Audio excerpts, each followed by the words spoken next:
Сәлеметсіздер ме, білімге құштар оқушылар? Мен Сұлтан Қошанов атындағы жалпы орта білім беретін мектебінің тарих пәнінің мұғалімі жас маман Қалаубаев Айбек Марленұлы. Оқушылар, бүгін біздің сіздермен өтетін тақырыбымыз ғұндардың көрші мемлекеттермен қарым-қатынастары. Бүгінгі сабағымыздың оқу мақсаты Қазақстан аумағындағы алғашқы мемлекеттік бірлестіктердің көрші елдермен қарым-қатынасын анықтау. Оқушылар, бүгінгі сабағыңызда ғұндар мен Ұлы Қытай қорғанының салынуының арасында қандай байланыс бар деген сауалға жауап іздейтін боламыз. Ендеше ғұндар туралы бейнематериалға назар аударып, зейін қойып тыңдаймыз. Ғұн бірлестігіне әртүрлі тайпалар мен этникалық саяси құрылымдар кірген. Олар 24 ұлыстан тұрды. Ғұн мемлекеті сол қанат, орталық қанат, оң қанат болып 3 бөлікке бөлінді. Билеушісі Қытай деректерінде Шаньюй деп аталады. Ғұндар көрші мемлекеттермен жақсы қарым-қатынас орната білген. Ғұн мемлекеті әскери жүйе бойынша құрылды, ал ғұн әскерлері сатылы жүйеден тұрды. Олар: түмен басы 10 мың әскердің басшысы, 1000 басы 1000 әскердің басшысы, 100 басы 100 әскердің басшысы, 10 басы 10 әскердің басшысы. Түмен басыны Шаньюй тағайындайтын болған. Бұл қызметке Шаньюйдің ұлдары, інілері, жақын туысқандары алынған. Ал түмен басы 1000 басын, 100 басын, 10 басын тағайындаған. Ғұндарда жылына 3 рет ақсақалдар кеңес өткізіліп тұрды. Кеңесте мемлекеттік істер туралы маңызды мәселелер шешілді. Ғұн мемлекетінде жақсы ұйымдастырылған әскер болған. Қоғамдағы әр ер азамат қатардағы жауынгер саналған. Олар жаугершілік заманда қолдарына қару алып, елін жаудан қорғауға аттанған. Ғұн әскерлері тас қамал бұзудың техникасын жақсы меңгерген. Соғыс кезінде қорған бұзғыш машинаны, тас атқыш техниканы, катапульта қолданып, көрші мемлекеттерді оңай жаулап алып отырған. Әскердің көпшілігі шапшаң жүретін атты әскер болып есептелген.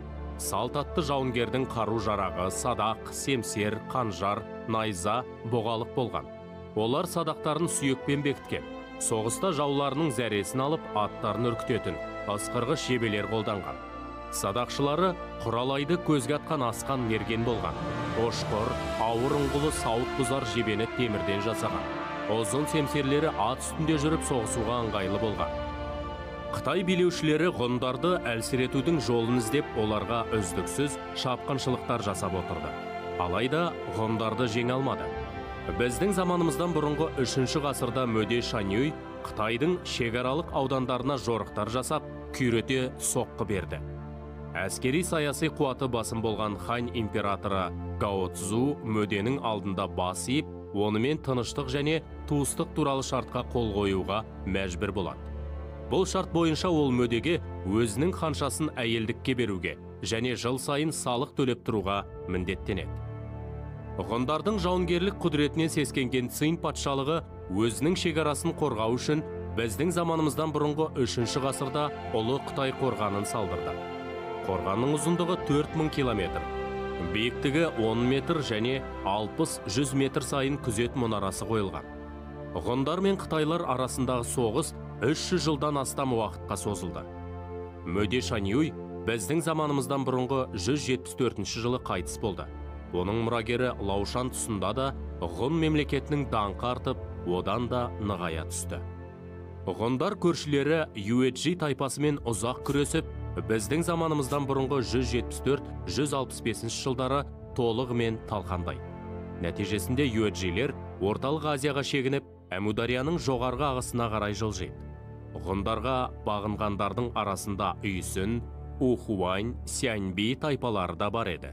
Қытай жазбаларында ғұндар 36-ға жуық көрші ұлыстарды бағындырды деп жазылған.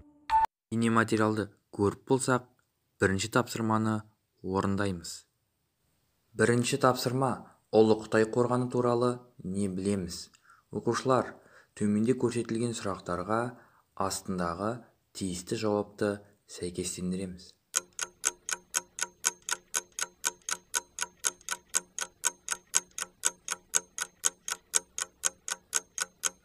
Бірінші сұрақ: Ұлы Қытай қорғанының салынған уақыты біздің заманымыздан бұрынғы 3 ғасыр. Қорғанның ұзындығы 4000 километр. Қорғанның биіктігі 10 метр. Күзет мұнарасы 60-100 метр сайын орналасты. Қорғанды қытайлар ғұндардан қорғану үшін салды. Ғұндардың қытайлармен соғысы 300 жылдан астам уақытқа созылды. Ендеше оқушылар дұрыс жауабын тексеріп көрейік. Барлық жауап сәйкес келді. Екінші тапсырма. Дұрыс жауаптарды тиісті орнына сәйкестендіріп жазамыз. Төмендегі сұрақтарға дұрыс жауабын сәйкестендір.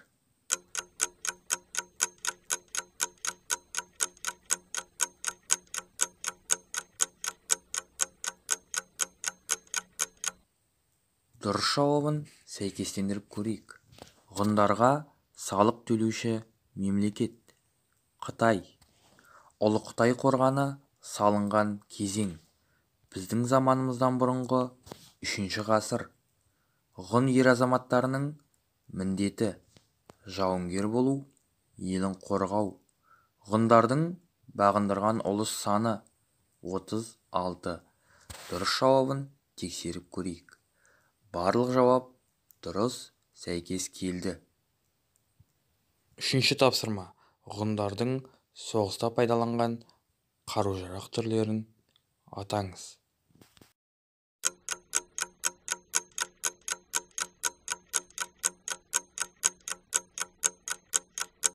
Ғұндардың соғыста пайдаланған қару-жарақ түрлері найза, семсер, садақ, қанжар, тасатқыш, бұғаулық, ысқырық жебе.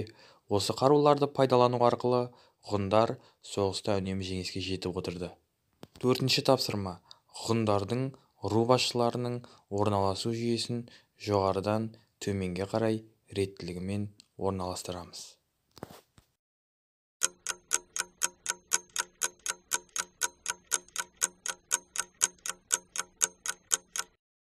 Ғұндардың рулық жүйесі былайша орналасты.